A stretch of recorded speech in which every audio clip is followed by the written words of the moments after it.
This time, she personally posted on her Weibo and popularized the legal knowledge that the jurisdiction case and the formal trial of the case did not conflict with each other in foreign-related criminal cases, and could be carried out in parallel. She also listed the same operation that foreign courts had done, and then said, legal people who don't even know this common knowledge of the law and still come out to lead the discussion are either stupid or bad. At the end, there was a picture. You can fight whenever you want. Do you still have to choose a day? JPG. This last domineering picture once again excited the netizens. They were even more excited than when they saw the first news announcing the trial. This time, everyone was in a hurry to line up neatly under Gu Nianji's Weibo to praise and repost it. In an instant, this piece of news overtook the previous two pieces of news and quickly took the top spot on the trending list. Gu Nianji was like a god in the hearts of netizens who followed politics and social news. At that moment, her die-hard fans immediately listed her past achievements one by one, including the case in Germany that made her famous overnight. Some people even secretly released the case she fought as the prosecution's lawyer in the closed military court.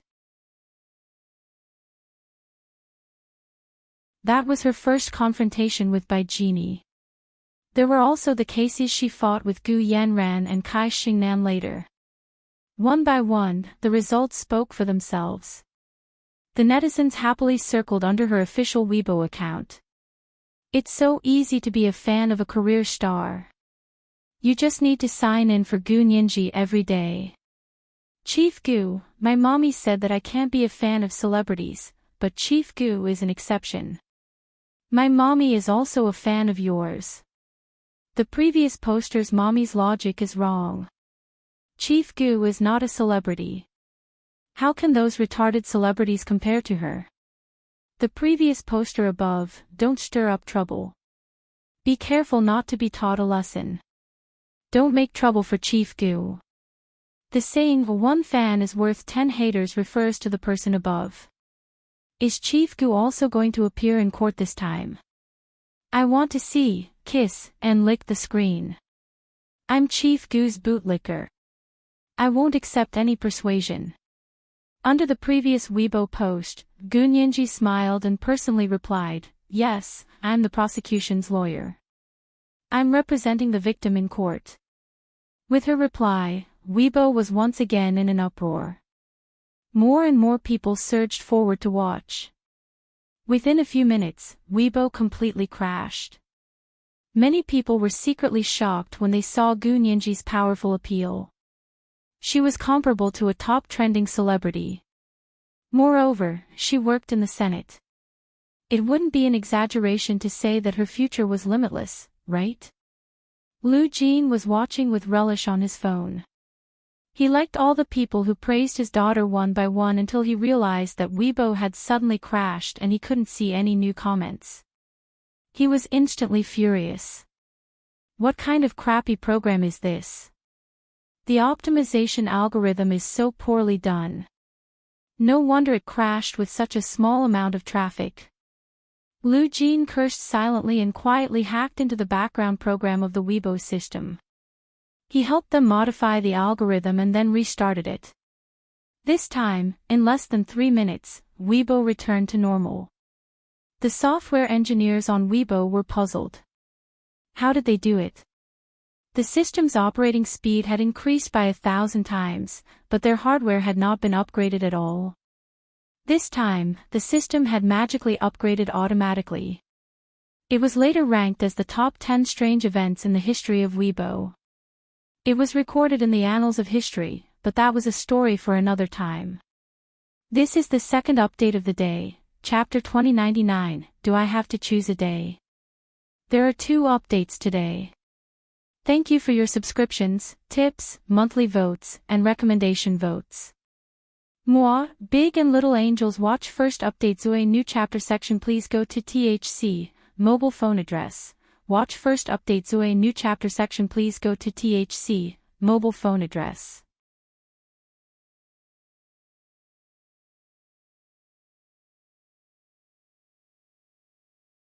Chapter 2112. After posting on Weibo, Gunyanji handed her phone to her assistant and placed it in the locker outside. She then led her team into the Imperial High Military Court. Today's court hearing was very abrupt and different from previous situations. Although notice of the court hearing would usually be given to the defendant and his lawyer in advance, it wasn't necessary. Special cases had to be dealt with in a special way. Moreover, the court's various preparations had already been made. The judge and clerk were already in place, so the court could hold court whenever they wanted. Logically speaking, the defendant should have been mentally prepared. After all, the jurisdiction case had been going on for more than 2 months. A lawyer with a normal mind would know that the case would be heard in a matter of minutes. Only Kevin's American team of lawyers were used to being arrogant and had always thought that the Huaxia Empire was just a fat sheep disguised as a tiger. Although it was loud, it was actually vulnerable. They certainly didn't dare refute the United States request. Didn't they see that they had used a jurisdiction case to stall the other party for 2 months? They were already certain that the Huaxia Empire was just embarrassed and was waiting for a way out of this embarrassing situation. So when the news of the Imperial High Military Court suddenly hearing Kevin's case came, Kevin's American team of lawyers were still playing on their phones in the Sheraton hotel room, waiting for the nth time the jurisdiction case would be heard after the 15th of January. What did you say? The trial is today. Are you kidding me? The jurisdiction case hasn't been decided yet. Yeah, is this a prank? Or fake news? Go call that deputy minister again. He promised to help us extradite Kevin back to the United States. The members of the American team of lawyers were so angry that they almost stomped their feet and cursed along the way. They hurried to the Imperial High Military Court with their own people and were almost late. When they panted into the courtroom, they immediately saw a young woman in an ordinary black suit sitting at the plaintiff's table. In front of her was her nameplate, prosecution lawyer Gunyanji. The woman smiled at the door. Her large black grape-like eyes were overflowing with color, and her skin was fair and translucent. The white LED light from the courtroom shone on her face, and her cheeks were flushed like petals under the first snow. Her natural beauty took one's breath away.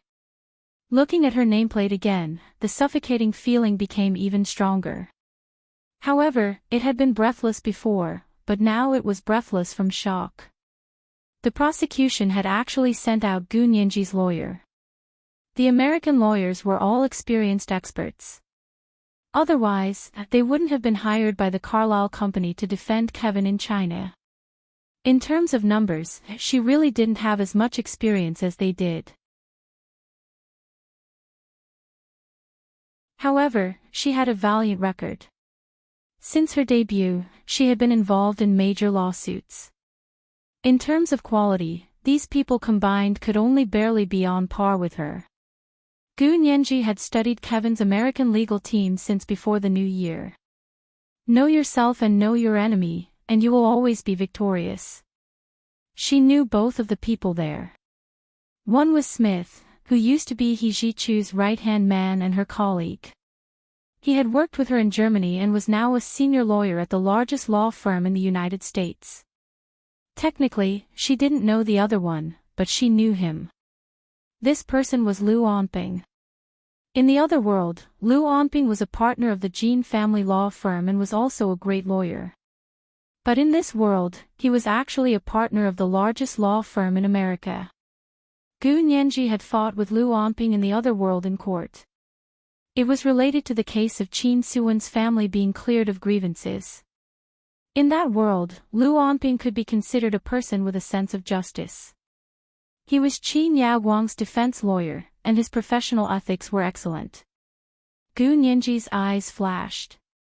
She wouldn't think of Liu Onping here as the same person as Liu Onping in the other world. It would be easy to underestimate her opponent. When Smith came in and saw Gunyanji, he paused for a moment. He smiled and nodded at her before walking to where his defense lawyer was sitting. They had a lot of big lawyers here today. Although Smith was a senior lawyer, he wasn't qualified to actually fight in court.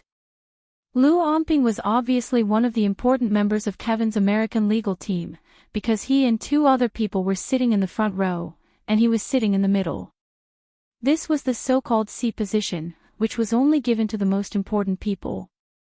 After they sat down, the judge banged his gavel and said sternly, "The Imperial Police and Security Bureau, Miss Song Jining, director of the Imperial Institute of High Energy Physics, is suing the defendant, Kevin Laris, for illegal gun possession, explosion, kidnapping, and premeditated murder.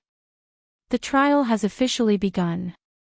As soon as the judge finished speaking, one of the main members of Kevin's American legal team immediately raised his hand and said, "Objection. Our jurisdiction case is still being heard. This court doesn't have the authority to review this case yet." Gu Nianji looked over without batting an eyelid. The first three defense lawyers sitting in the dock, other than Lu Omping in the middle who was of Chinese descent, the two on his left and right were older men. The nameplate on the left in front of them read, "Barrister Arif Larry, of Indian descent." The nameplate on the right read, "Barrister Paul Creedon, looked like a white man from the south." The first person to raise his hand to object was Arif Larry, an Indian lawyer on the left. Not only did he speak English, but he also spoke Chinese quite well. There was only a slight accent, but it didn't prevent him from understanding. The judge's face was expressionless. He raised his hand and asked Gu Nianji, counsel for the prosecution, "Do you have anything to say?" Gu Nianji stood up calmly and said, "Thank you, Your Honor." She then looked at the aggressive Indian lawyer and said, "Mr. Larry, may I ask if you graduated from Harvard Law School in the United States?" "Of course." "Aren't you going to check your opponent's resume?" Arif Larry looked Gu Nianji up and down. He was very wary of her. In his opinion, the only people who could compete with Indians in terms of intelligence were Chinese. Gu Nianji was famous and so young, so he had to take her seriously. Gu Nianji had already memorized all this information. She said calmly, "Mr. Arif Larry graduated from Harvard Law School with first-class honors 30 years ago and became a representative of the graduating class. He gave a speech at the graduation ceremony and was once ranked number 1 on the New York Times annual list of law graduates. You know a lot about this." Arif looked at her coldly and became even more wary. "Yes, of course I do." Gu Nianji spread her hands. "But I don't understand. You have such a good education background. Why don't you know that when it comes to foreign-related criminal cases, the trial of jurisdiction and the trial of formal cases are never one or the other? You are from Washington, D.C., the capital of the United States. As far as I know, Washington, D.C., tried 3 criminal cases related to foreigners in 20X, 20Y, and 20Z. The dispute over territorial jurisdiction and personal jurisdiction ran through the entire trial process. With the precedent, of course we can do it at the same time." Arif's eyes widened in surprise. "But that case happened in the United States. Of course it can be tried at the same time. And this case happened in the Huaxia Empire. Do you think you have the right to follow our American precedent? In short, if you don't clarify jurisdiction, you have no right to try cases related to us Americans." This was the first chapter of the day, chapter 2100, The Fat Sheep Disguised as a Tiger. There were 2 chapters today. At 9:00 in the evening. Mwah, everyone, little angels. You're tuning into the LoveLore Library YouTube channel. We're so grateful for your support, and don't forget to subscribe to join us on this incredible journey through captivating stories. Your generosity through donations truly makes a world of difference, as it's the primary source of revenue that allows me to expand and enhance this channel for you. Thank you from the bottom of my heart for being a part of this adventure.